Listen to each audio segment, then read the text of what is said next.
గురుగారు ఆదిశంకరాచార్యులు ప్రతిపాదించినటువంటి ఈ వేదాంత భావనలకు కొద్దిగా మెరుగులు అద్ది విశిష్ట అద్వైతాన్ని ప్రతిపాదించారు రామానుజులు. ఈ విశిష్ట అద్వైతం యొక్క ప్రత్యేకత ఏంటో తెలియజేస్తారా? అద్వైత భావనలో సోహం, సహా అహం అంటే అతడే నేను.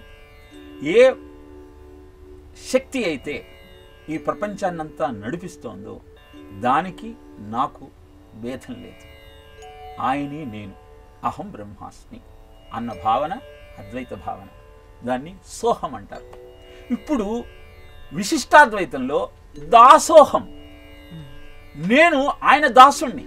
అహం సహ దాసః, నేను అతని దాసుణ్ణి.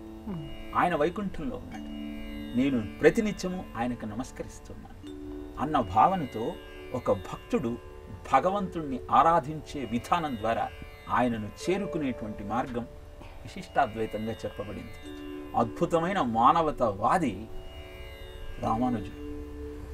ఆయన గురువు గారు పిలిచి, నీకు ఒక అద్భుతమైన అష్టాక్షరి మంత్రాన్ని బోధిస్తూ ఉన్నాను, ఇది నువ్వు వేరే ఎవ్వరికీ చెప్పవద్దు, చెబితే నరకానికి పోతావు అని చెబితే దీనివల్ల ప్రయోజనం ఏమిటి అని ప్రశ్నించారు.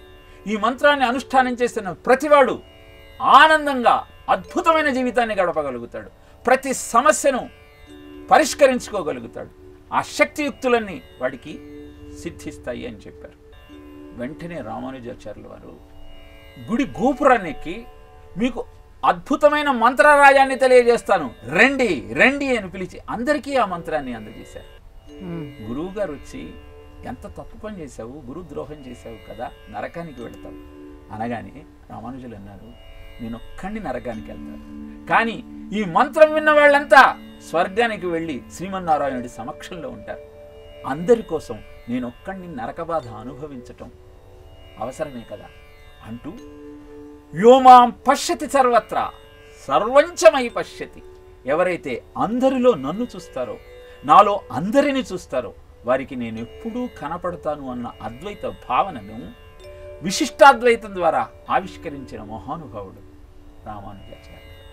నిజానికి సోహమన్నా, దాసోహమన్నా, సదాసోహమన్నా, దాసదాసోహమన్నా, సదా సదాసోహమన్నా అర్థం ఒక్కటే. ఒకే పరమాత్మను చేరుకోవటానికి రెండు విభిన్నమైన మార్గాలు. కావలసినది భగవంతుడి పట్ల అపరిమితమైన విశ్వాసంతో, ఆయన తప్ప మరొక్కడు లేడు అన్నటువంటి ఆలోచనతో, మయ్యేవ మనాథత్స్వ మై బుద్ధిం నివేశయ నివశిష్యసి మయ్యేవ అత ఊర్ధ్వం న సంశయ.